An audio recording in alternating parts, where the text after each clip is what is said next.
అందరికి వందనాలు. దేవుడు ఈరోజు మనతో చెప్తున్న మాట ఏంటి అంటే, దేనికి నువ్వు భయపడవద్దు అంటున్నాడు. ఏ పరిస్థితి మన జీవితంలో ఉన్నా, ఎన్ని సమస్యలు మన జీవితంలో ఉన్నా, ఇదే అంత మన స్థితి మన జీవితంలో వచ్చినను మనం భయపడకూడదు.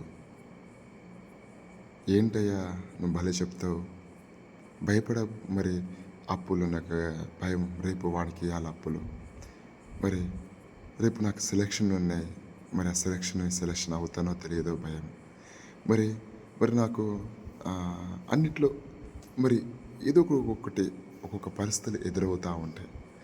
ఒక్కొక్కరు ఒక్కొక్క సమస్యలు, ఎంత చెట్టుకి అంత గాలిలాగా. మరి నువ్వు ఎవరు అంటే ఎవరు నమ్ముతా ఉన్నావు, ఏ దేవుణ్ణి నమ్ముతా ఉన్నావు నువ్వు తెలియకపోతే నీ బ్రతుకంతా భయంతోనే, నీ బ్రతుకంతా బాధతోనే ఉంటూ ఉంటుంది. అయ్యో ఎట్లా అంటే మనమేం చేయలేము. కానీ ఒకటి దేవుడు చెప్తున్న మాట ఏంటి అంటే, భయపడబాకు. అయితే ఒక వ్యక్తి నాకు తెలుసు, ఎవరు అంటే మరి బైబిల్లో మనం చూస్తూ ఉంటాం. తెలుసు, అందరికీ తెలుసు, క్రైస్తవులకి అందరికీ మరి పరిచయుడే, అందరికీ మరి పరిచయం ఉన్న వ్యక్తే.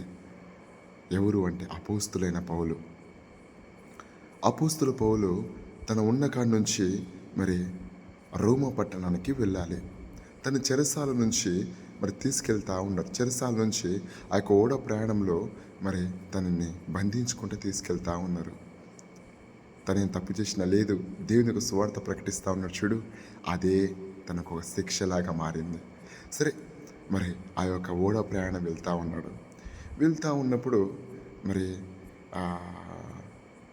ఒక సమయం ఏమైంది అంటే, మరి చుట్టూ గాలితోనే వానతోనే మరి ఆ యొక్క పడవని కొడుతూ ఉంది. ముందు కదలతట్లే, వెనక కదలట్లేదు ఆ పడవ. మరి ఏం చేసిందంటే, మరి ఆ పడవ అంతా బద్దలైపోయింది, పగిలిపోయింది. ఎట్లా ఆధారం లేదు. మరి ఎందుకు అంటే సముద్ర నడిబొడ్డులు ఉన్నారు వాళ్ళు. అయ్యో ఎట్లో తెలియదు, ఎక్కడి నుంచి ఆధారమో తెలియదు. ఇప్పుడైనా మనకు ఏముందంటే మరి రెస్క్యూ టీం ఉంది, కొంచెం కొంచెం ఇదైనా రేడియో నుంచి మనము పంపిస్తాం, వాళ్ళు వచ్చి మళ్ళీ హెలికాప్టర్ ద్వారా మనం కాపాడుతూ ఉంటారు. కానీ అప్పుడు ఆ సౌకర్యాలు లేవు, ఏమీ లేవు. కాపాడితే దేవుడు కాపాడాలి. మరి ఏం చేయాలి అంటే, ఈ పరిస్థితిలో ఏం చేయాలి అంటే, మరి అక్కడున్న అపోస్తుల పౌలు మరి అందరూ భయపడతా ఉన్నారు. అందరూ దిక్కుతోచిన పరిస్థితుల్లో మరి మునిగిపోతూ ఉన్నారు. అయితే అపోస్తుల పౌలు ఆ యొక్క అందరికి చెప్తాడు, భయపడబాకండి, దిగులు పడబాకండి. నేను ఎవరిని సేవిస్తూ ఉన్నానో ఆ దేవుని పక్షంగా నేను మాట్లాడుతూ ఉన్నాను. మరి గత రోజున దేవుని యొక్క దూతనతో మాట్లాడింది, మరి ఇక్కడున్న ఎవరి ప్రాణం నేను మరి పోదు, అందరి ప్రాణాలు నేను కాపాడుతాను, మరి అందరినీ చేతికి నా చెప్తూ ఉన్నాను అన్నది. భయపడబాకండి. చూడు, ఆ పరిస్థితుల్లో కూడా భయపడబాకండి అని ఒక స్వరం విని తను నిబ్బరం కలిగి ఉన్నాడు. మరి ప్రతి ఆధారం మనం వింటా ఉన్నాం, నా కుమారుడు భయపడబాకు, నిబ్బరం కలిగి ఉండు. ఎన్నిసార్లు దేవునితో మాట్లాడుతూ ఉన్నాడు, భయపడవద్దు అని. మరి ఎందుకు మనము ప్రతి విషయం కొరకు భయపడతా ఉంటాం? అయ్యో రేపు అప్పులోనికి ఏం చెప్పాలి, అయ్యో ఏజ్ పెరుగుతూ ఉంది, ఎట్లా పెళ్ళి అవుతుంది, అయ్యో మరి నాకు సెలక్షన్లు ఉన్నాయి, ఆ సెలక్షన్లు మరి నెగ్గుతానా అన్న భయము, ఒక్కొక్కరికి ఒక్కొక్క భయము వెంటాడుతూ ఉంటుంది. నిజమే. కానీ పౌలు గారు ఒక మాట ఏంటంటే, నేను ఎవడిని సేవిస్తా ఉన్నాను అంటాడు కదా. మరి అదేవిధంగా నిజంగా పౌలుకు తెలుసు తను సేవిస్తున్న దేవుడు ఎంత శక్తిమంతుడో, ఎంత బలము కలవాడో పౌలుకు తెలుసు. అందుకే నిబ్బరం కలిగి ఉన్నాడు. మరి అదే దేవుడిని నువ్వు నమ్ముతున్నావు కదా, మరి అదే దేవుడిని నువ్వు విశ్వసిస్తూ ఉన్నావు కదా. మరి ఎందుకు నువ్వు ప్రతి విషయంలో భయపడతా ఉన్నావు? మరి ఎందుకు నువ్వు ప్రతి విషయంలో చింతిస్తూ ఉన్నావు? మరి ఎందుకు నువ్వు ప్రతి విషయంలో ఇదే అంత మన స్థితిని చూస్తూ ఉన్నావు? అయ్యో ఎప్పుడు తెల్లారుతుందా అని చూస్తూ ఉన్నావు. ఎప్పుడు మరి ఎవరికి మరి ఏ సమాధానం చెప్పాలని ఆలోచిస్తూ ఉన్నావు. నిజంగా నువ్వు ఎవరు తెలియకపోతే నిజంగా నీ స్థితి ఏంటో నీకు తెలియకపోతే ఎన్నేళ్ళైనా నువ్వు భయపడుతూ అదే స్థితిలో ఉండిపోతావు. అదే నిన్ను పుట్టించిన వాడు దేవుడు. ఇన్ని లక్షల మందిలో దేవుడు నిన్నెందుకు రక్షించుకున్నాడు అంటే ఆయన చెప్పి ఉన్నాడు, నా కుమారుడా భయపడబాకు. ఏషియా గ్రంథంలో ఒక మాట ఉంటుంది, అది ఒకసారి చదువుకుందాం. ఏషియా గ్రంథము 41:9 అధ్యాయం చూసుకుందాం. ఒకసారి 9-10 అధ్యాయం చూసుకుందాం.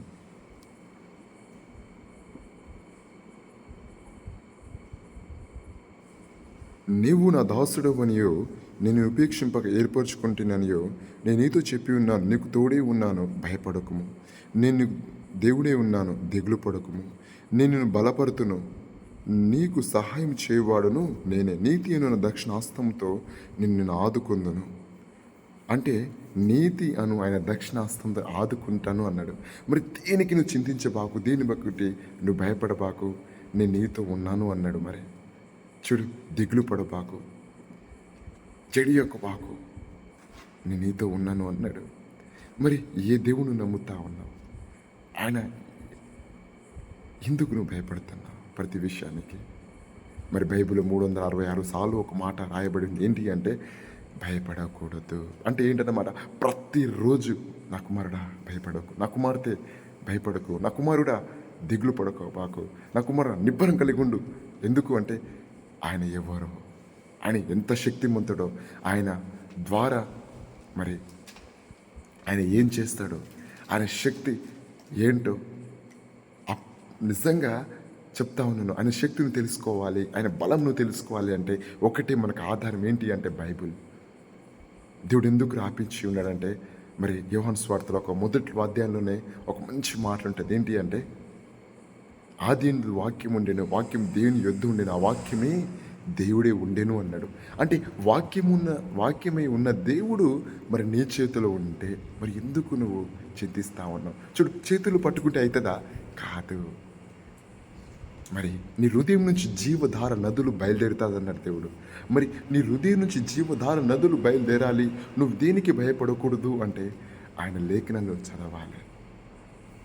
366 సార్లు దేవుడు అన్నాడు కదా భయపడబాకు అని. మరి ఆ భయపడకూడదు అనే మాట నువ్వు ప్రతిరోజు ఒక్కొక్క పేజ్ చదవాలి, ఒక్కొక్క అధ్యాయం ఇప్పటి నుంచి అయినా చదువు. అయ్యో, ఈరోజు నాతో దేవుడు మాట్లాడతాడా? ఈరోజు దేవుడు నాతో ఏం చెప్తా ఉన్నాడు? అబ్రహాం జీవితంలో ఏం చేసిండు, ఇస్సాకు జీవితంలో ఏం చేసిండు, యాకోబు జీవితంలో ఏం చేసిండు, మోషే జీవితంలో ఏం చేసిండు, మరి నోహవు జీవితంలో ఏం చేసిండు, అనోకు జీవితంలో ఏం చేసిండు, మరి ఇటుపోతే కొత్త నిబంధనలో మరి పౌలు గారి జీవితంలో 12 మంది శిష్యులు గారి జీవితంలో మరి ఏం చేసిండు చదవా నువ్వు. వాళ్ళ జీవితంలో అద్భుతం చేసిన దేవుడు నీ జీవితం ఎందుకు చేయడు? వాళ్ళ జీవితంలో మరి చేసిన దేవుడు నీ జీవితంలో ఎందుకు చేయడు? మరి ఏలే గురించి ఒక మాట ఉంది. ఏంటంటే ఏలే మన వంటి స్వభావం గల వ్యక్తే అంట, కానీ తన అత్యాశక్తితో ఎప్పుడైతే ప్రార్థన చేసినాడో మరి ఆకాశం నుంచి మరి అగ్ని కురిపించినట్టు 3.5 సంవత్సరాలు మరి ఆ యొక్క వాన పడినట్టు మనం చూస్తాం. ఏది మన వంటి మట్టి మనిషి ప్రార్థన చేసింది కదా.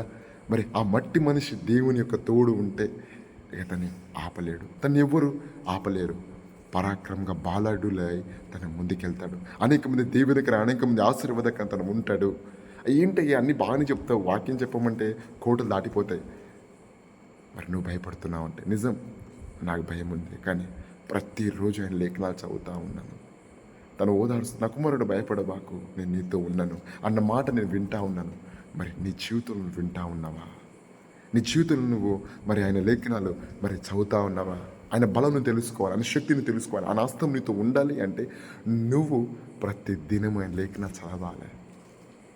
ఏంటయ్యా బాగానే చెప్తావు, ఉన్న పనులకి ఉన్న సమస్యలకి ఏడయ్యా కుదురుతుంది వాక్యం చదివేది? పేపర్ చదవడానికి టైం లేదు, మరి వాక్యం చదివేది ఎక్కడయ్యా అని అంటావు. నిజం, కానీ లోకమంతా సంపాదించుకుని చివరికి తన ప్రాణం పోతే వానికి ఏం లాభం అని లేఖనాలు రాయబడే ఒక మాట. మరి దేవుని యొక్క మరి నాకు వేరుగా మీరు ఏమి చేయలేరు అని దేవుడే అంటా ఉన్నాడు. మరి దేవునికి వేరుగా నువ్వేం సంపాదించినా అది వృధా. దేవునికి వేరుగా నువ్వేమి సంపాదించినను ఏమి చేసినను అది వృధా. ఎందుకు అంటే ఆయన అన్నాడు, నాకు వేరుగా మీరు ఏం చేయలేరు. మరి మనిషి జీవితము తన కష్టపడి ద్వారా తను వర్ధిల్లలేడు, కానీ యెహోవా ఆశీర్వాదం వల్లనే తను వర్ధిల్లుతాడని లేఖన రాయబడి ఉంది. చూడు, ఎందుకు నేను చెప్తా ఉన్నాను అంటే, దేవుని యొక్క మాటల్ని వింటా ఉంటా, దేవుని యొక్క మాటల్ని చదువుతూ ఉంటా. మరి అనేక సేవకుల యొక్క అనుభవాలను చూసుకుంటూ, ఎందుకంటే అనేక సేవకుల అనుభవాలు ఎందుకు నేను చూస్తూ ఉంటానంటే, మరి వాళ్ళ జీవితంలో చేసిన కార్యాలు మరి నా జీవితంలో ఎందుకు చేయడు దేవుడు అని నేను దేవుని కాడ మరి ప్రార్థన చేస్తూ ఉంటా. ప్రభా, ఆ శివునికి ఇచ్చిన అభిషేకము మరి అనేక మందికి మార్చింది కదా, ఆ అభిషేకం నాకు అనుగ్రహించు. క్యాథరిన్ కుల్మన్ అనే ఒక గొప్ప దైవ సేవకురా. ఇప్పుడు మన టచ్ అంటే పడిపోతారు చూడు సేవకులు. అసలుగా ఇంతవరకు భూమి పుట్టిన తర్వాత ఏ మనిషి చేయని ఆ యొక్క కార్యాలు మరి క్యాథరిన్ కుల్మన్ ద్వారా దేవుడు జరిగించాడు. పరిశుద్ధాత్మ శక్తి ఏంటో క్యాథరిన్ కుల్మన్ ద్వారా బయటపడింది. ఆడదానే కానీ తను నిలబడ్డ దేవుని కోసం. ఎప్పుడైతే తను నిలబడ్డదో, తను వెళ్తూ ఉంటున్న దేవుని యొక్క సన్నిధి తన చుట్టూ వైఫైలాగా ఉంది కనుక పడిపోతూ ఉంటారు. అంటే ఏంటన్నమాట, దేవుడు ఆ వ్యక్తిని వాడుకుంటూ ఉన్నాడు. ఎందుకు అంటే పరిశుద్ధాత్మని ప్రతిరోజు అంటే తను వందనా చెల్లిస్తూ ఉంటుందంట. ప్రతిరోజు దేవునికి విజ్ఞాపన చేస్తూ ఉంటాడు. అంటే మరి ప్రతిరోజు మనకి ఎన్ని గంటలు ఉందంటే 24 గంటలు కదా. ఆ 24 గంటలు కూడా దేవునితోనే కనెక్టెడ్ ఉంటుందంట. మరి ఆ యొక్క దేవునితోని కనెక్ట్లో నువ్వు ఉన్నావా? ఇది పరిశీలించుకునే విషయం. ఎందుకు మన జీవితంలో భయపడతా ఉన్నాం? ఎందుకు మన జీవితంలో దిగులు పడతాం? ఎందుకు ఈ అప్పు కోసం కావచ్చు, ఈ రోగం ఎప్పుడు పోతుందో, ఈ అప్పు ఎప్పుడు పోతుందో, ఈ యొక్క మరణకరమైన బాధ ఎప్పుడు పోతుందో అని ప్రతి నిత్యం మనం బాధపడతా ఉంటాం. కాదు, దేవుని చిత్తం కాదు. నువ్వు అప్పుల్లో ఉండడం దేవుని చిత్తం కాదు.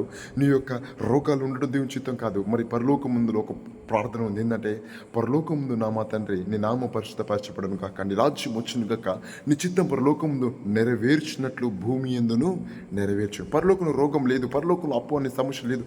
పరలోకంలో ఆశీర్వదించబడిన వ్యక్తులు మాత్రమే ఉన్నారు. మరి పరలోకం నెరవేర్చినట్లు భూమి మీద నెరవేర్చమని మరి దేవుడే ఆ ప్రార్థన శిష్యులకు నేర్పిస్తూ ఉంటాడు. మరి పరలోకంలో నెరవేర్చే ఆ యొక్క ప్రార్థన అంటే, పరలోకం లేదు, ఒక వ్యక్తిని కాడి కింద నలగాలని దేవుడు ఆ పరిస్థితులు ఎందుకు అనుభవిస్తారంటే, ఒకటే నేను మార్చుకోవాలనే. కానీ కొన్ని పరిస్థితులు ఉంటాయి, మరి నీ శాపం ద్వారా, నీ యొక్క కట్ల ద్వారా అవి కట్టుకుంటూ ఉంటాయి. జీవితకాలం నువ్వు అనుకుంటావు, ఎన్నోసార్లు ప్రార్థన చేసి వదిలిపెడతావు. అయ్యో ఇది దేవుని చిత్తము అనుకుంటావు. కాదు, దేవుని చిత్తము నువ్వు అనుకోబాకు. దేవుని చిత్తం కాదు. నువ్వు ఆశ్రదించబడడం దేవుని చిత్తము, నువ్వు వర్ధిల్లడం దేవుని చిత్తము, అనేక మంది దీవెనకరంగా ఉండి ఆశీర్వాదకరంగా ఉండడం దేవుని చిత్తము. ఆయన నీతో ఉన్నాడు, నిన్ను బలపరుస్తాడు. అందుకే ఇప్పటికైనా ఆయన లేఖనాలు ప్రతిరోజు చదువు, ఆయన యొక్క లేఖనాలు ప్రతిరోజు ధ్యానించు. అప్పుడు నీకు శాంతి, నెమ్మది కలుగుతూ ఉంటుంది. అనేక మందికి దీవెనకరంగా ఆశీర్వాదకరంగా దేవుడిని నిలబెట్టి వాడుకుంటాడు. ఒకసారి గమనించు, ఎన్ని రోజులైంది దేవుని కాడ విజ్ఞాపన చేసేది? ఒక్కసారి ఆలోచించు, ఎన్ని రోజులైంది దేవుని కాడ ప్రార్థన చేసి? ఒక్కసారి గమనించు, ఎన్ని రోజులైంది దేవుని కాడ ఏడ్చి మనసారా దేవుని నీ యొక్క బాధలు దేవుని చెప్పి ఎన్ని రోజులైంది కదా. మరి ఆలోచించు, దేవుడు నీకు సహాయం చేస్తాడు, అనేక మంది దీవెనకరంగా ఉంచుతాడు. ఈ చిన్ని ప్రార్థన, ఈ చిన్ని ఒక వాక్యము మరి దేవుడు దీవించునుగాక. మరి విన్నవారిని కూడా, మిమ్మల్ని కూడా దేవుడు ఆశ్రదించి మరి చెప్పిన మాటలు ఫలించబారిన గాక అని ప్రార్థన చేస్తూ, మరి మీరు కూడా నా గురించి ప్రార్థన చేయమని కోరుతూ, మరి యేసు నామములో ఈ చిన్ని యొక్క వాక్యము ముగిస్తూ, యేసు నామములో మరి దేవునికి వందనాలు చెల్లిస్తూ ఉన్నాను. ఆమేన్.